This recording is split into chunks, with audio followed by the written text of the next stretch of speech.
Hoje a gente vai fazer uma análise mais a fundo da Klabin, né? Um nome assim gigante aqui no Brasil no setor de papel e celulose. Exato. E o que motivou essa nossa conversa foi uma queda bem relevante nas cotações recentemente.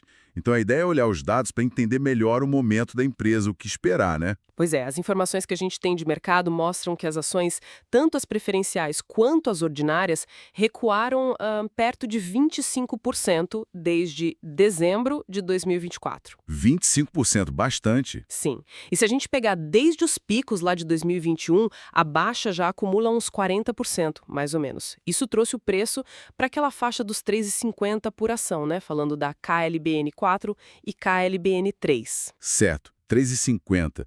Então a pergunta que fica no ar é: será que essa desvalorização toda abre uma oportunidade, um ponto de entrada interessante? A nossa missão aqui é justamente essa: avaliar a saúde financeira, os projetos, os riscos, Uhum.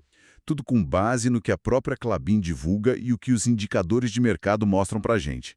Ok, vamos analisar isso. E olha, o histórico da Klabin, ele mostra que essa volatilidade não é bem uma novidade, sabe? Ah, não é a primeira vez. Não. Em nossos estudos, a gente viu quedas até mais fortes. Teve uma de 60% lá em 2008, por exemplo. Mas o que é fascinante aqui é que mesmo com esses ciclos todos, as análises de longo prazo, elas sugerem uma geração de valor bem considerável. Mesmo com essas quedas. Sim, tem estudos que calculam um retorno médio anual perto de 18% ao longo de 24 anos. Isso mostra uma certa resiliência, né? Mesmo que o desempenho mais recente tenha sido mais fraco. Entendi. E essa resiliência, talvez ela venha daquele modelo de negócio integrado deles? Pode ser um fator importante. Porque a Klabin controla tudo, né? Desde as florestas próprias de pinos e eucalipto, que, aliás, segundo a empresa, tem alta produtividade e custo baixo. Competitivo, sim. Uhum. Até a ponta final. Celulose, os papéis, as embalagens, tipo papelão do lado, saco industrial. E eles são líderes em muita coisa aqui no Brasil, certo? Sim, muito fortes. Os indicadores de mercado apontam para algo como 60% de participação em craftliner, aquele papelão mais resistente para embalagem, e 51% em sacos industriais. Números bem expressivos. Bastante. E tem um dado relevante também. Quase 70% das vendas deles vão para o setor alimentício. E esse setor, bom, ele costuma ser mais resiliente, né? Mesmo em crise. Verdade. Setor de alimentos tende a segurar mais. Pois é. Inclusive saíram dados recentes, acho que de maio de 2025, mostrando volumes recordes de expedição de papelão ondulado no setor como um todo. Isso indica uma força, né? Mas tem aquela dinâmica interna que sempre comentam, né? A divisão entre a celulose e as embalagens. Como é que isso aí impacta os resultados? Esse é um ponto-chave. A celulose que, assim, as projeções da própria empresa indicam que vai representar uns 27% do EBITDA em 2025. Ela tem preço definido lá fora, globalmente. É muito volátil. Commodity, né? Exato. E esses preços estiveram bem pressionados recentemente. Isso bate direto no lucro. Por outro lado, o segmento de papéis e embalagens, que ficaria com os outros 73% do EBITDA projetado, tende a ter preços mais estáveis aqui dentro. Ah, então a estratégia deve ser fortalecer essa parte mais estável de embalagens. Tudo indica que sim.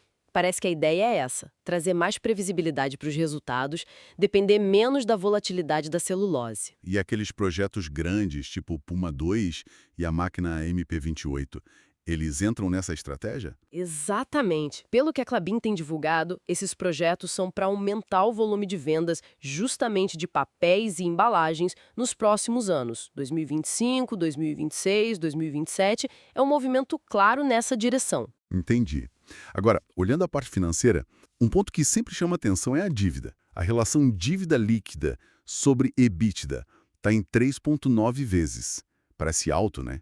É um nível que exige atenção, não dá para negar. 3,9 vezes. O que isso significa na prática? Basicamente, esse indicador mostra em quanto tempo, mais ou menos, a empresa quitaria a dívida líquida usando só a geração de caixa operacional, o EBITDA. Mas é importante colocar em contexto. Certo. A Klabin já operou com níveis mais altos, bem mais altos, coisa de 6 vezes lá atrás, em fases de investimento muito pesado. A perspectiva que a companhia informa é de reduzir essa alavancagem agora. Ah, ok.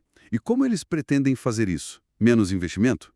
Principalmente por dois caminhos. Um é esse, a diminuição dos investimentos anuais. Eles saíram de 4,3 bilhões em 2023 para 3,3 bilhões previstos agora para 2024 e 2025. Uma redução considerável. Sim. E o outro caminho é a nova política de dividendos. Isso mexeu com o mercado, né? Aqui é onde fica realmente interessante. A nova política de dividendos. O payout, que é quanto do resultado vai para o acionista, caiu.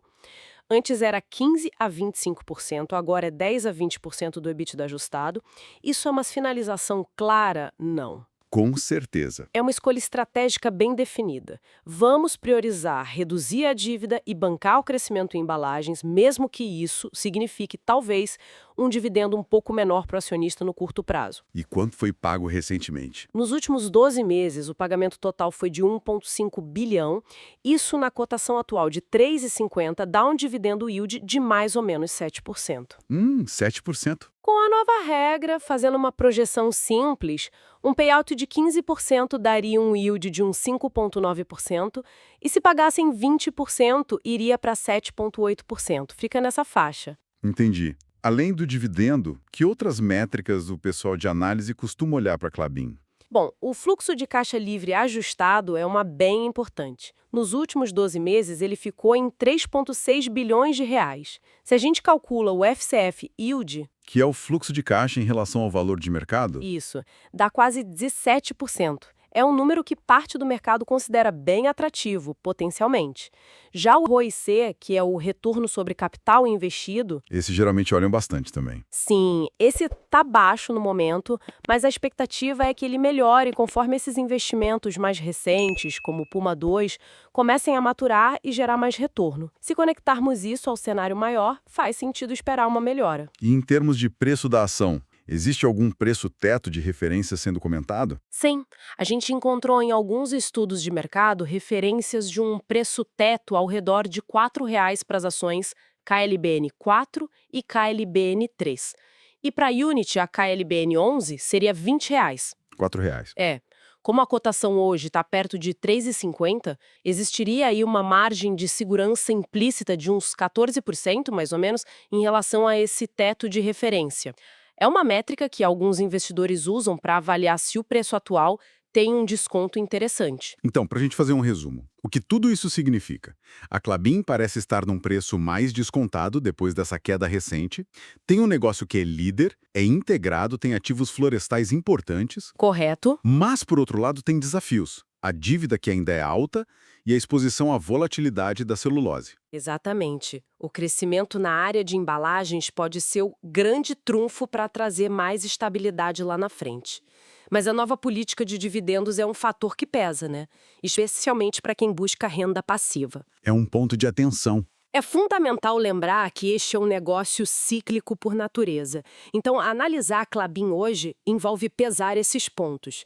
A liderança de mercado, os ativos, o potencial em embalagens, contra a dívida, o ciclo da celulose e esse payout que diminuiu. É um equilíbrio delicado. Discutimos bastante sobre a situação da Klabin, a queda nas ações, os pontos fortes do negócio, os desafios financeiros e os projetos futuros. Diante dessa análise toda, qual aspecto chamou mais a sua atenção? Ficou alguma dúvida sobre os indicadores ou as perspectivas da empresa? Compartilhe suas impressões nos comentários. Não esqueça de curtir e se inscrever para acompanhar mais conteúdos como esse. E claro, aquele lembrete importante.